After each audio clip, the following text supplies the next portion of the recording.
me say we know if you qualify to World Cup. You dey happy about this? Nah, I mean, we don't have any other match. We get other matches.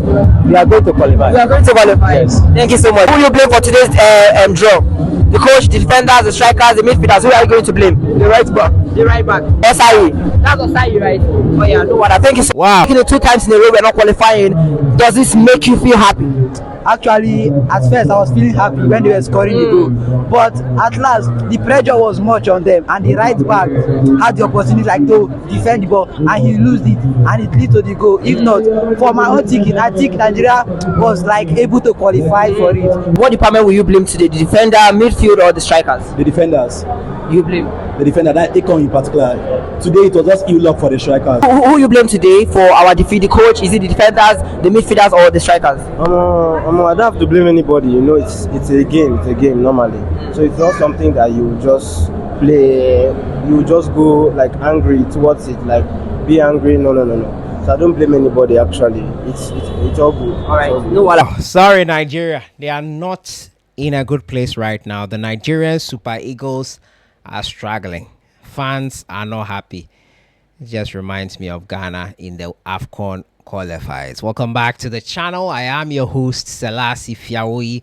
Today I'm going to break down what has happened across all the qualifying phases, match day 5 and 6, how the Nigerian Super Eagles can somehow qualify for the World Cup, and everything else in between. Don't forget to subscribe. Click on that notification bell. Scan our QR code here. I think it's on your bottom left right here.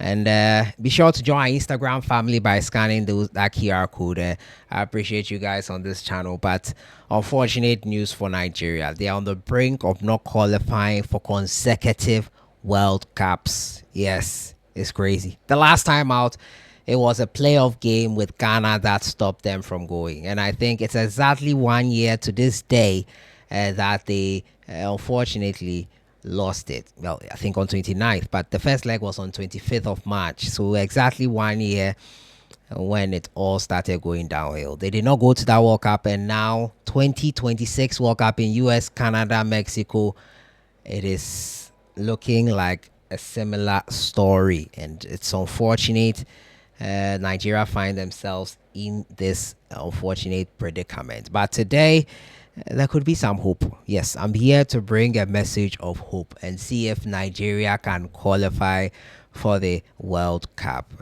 So let's jump into it. So first of all, the match day 5 and 6 has gotten us in a lot of conversations in the group. I'll start with the situation with Sudan, Senegal, and DR Congo. It's looking really feisty in that group. After it looked like Sudan would end match day 5 and 6 on top, it's not looking that way. This is how Group B looks like. Sudan are now third, and the difference between Sudan and DR Congo is just 1 point. So match day 7, 8, 9, and 10 will have pivotal, will really give us where this group is going, will really determine a lot. Egypt are 5 points clear, looking like eventually they will qualify. South Africa, Rwanda, Benin, Nigeria. And this is where the problem is. Nigeria had a very poor start to the qualifiers. Match day 1 and 2, they should have been winning games. They lost them. They drew 3 games and won and lost once in their first 4 games. They lost to Benin Republic. So they had just 3 points heading into match day 5 and 6. A win versus Rwanda got them back on track. 6 points on the board. But unfortunately, they went into match day 6 and it was now 7 points after they lost concentration at the last moment. Fast forward to now, South Africa won their game versus same Benin Nigeria lost to, and South Africa are now 13 points clear. Now, there's a case currently now where South Africa fielded a player who was ineligible to play, and South Africa are looking to be deducted some points.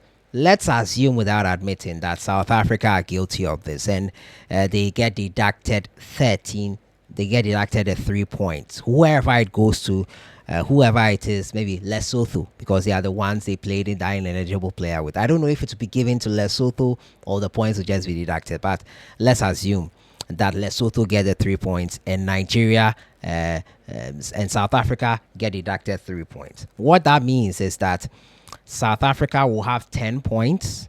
Lesotho will now have 9 points. They will now have more points than Nigeria. Yeah, Lesotho will now have more points than Nigeria.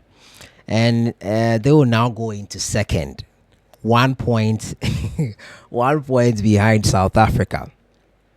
I know I came with good news, but it's not looking good. It will be just 1 point behind South Africa. 10, 9, 8, 8, 7. And then Nigeria will move to 5th and Zimbabwe 4 points. Yeah, it doesn't look good. So Nigeria have to basically win all their remaining matches. And one of those matches will be versus South Africa. They will travel to South Africa to play that game. They will have to win it and then hope that the other teams mess up. And directly they'll be involved in allowing or making those teams mess up a bit. So Nigeria, the mathematics, I didn't bring my calculator, but the mathematics looks crazy. It is basically in their hands, but not directly. They'll have to do their bit, and if Nigeria wins all their remaining 4 games, they make 19 points. That's assuming the other teams don't get points higher than them. The best bet for the Nigeria Super Eagles right now is to qualify via the playoff places, and that is not a palatable situation to be in. The Nigeria Super Eagles basically have to make sure they are one of the 4 best second place finishers. Looking at how South Africa play, I don't think they are going to let up easily. The South Africans have lost just once in this qualifying phase, and Nigeria have also lost just once. But the 4 draws have not done them a world of good. And in these qualifying phases, the 4 of the second best teams will have a chance, will play in a playoff. And this is how the playoff will go, which is why I say it's not palatable. So basically, the 4 teams will be put together to play against each other in a knockout phase, home and away, home and away. The first 2 that beat each other will now play the ones that survived. So just 1 country will be left out of the 4. And then they will go to play with another country. I think it's a South American country or so. They'll play with them and then decide who goes into the World Cup. So just 1. That's why they are saying Africa has 10 and 9.5 or 10 places, 10 spots in the World Cup. So should that 1 go into the playoffs, with the intercontinental playoffs it's called, and win, then you can make it to the World Cup. It's an arduous process, which will end, I think, in February 2026. Before that team is, I think it will end. It will be played in November. Since the qualifiers will end in October, it will be played in the November window. So there'll be a space allocated since the draw will be held in December. So Nigeria fans, I know I wanted to bring good news, but it is not looking good. The Super Eagles look like they need to make sure they top the group. It's their best way of making it. 19 points is the possible number of points they can finish with right now, assuming they win all their 4 remaining games.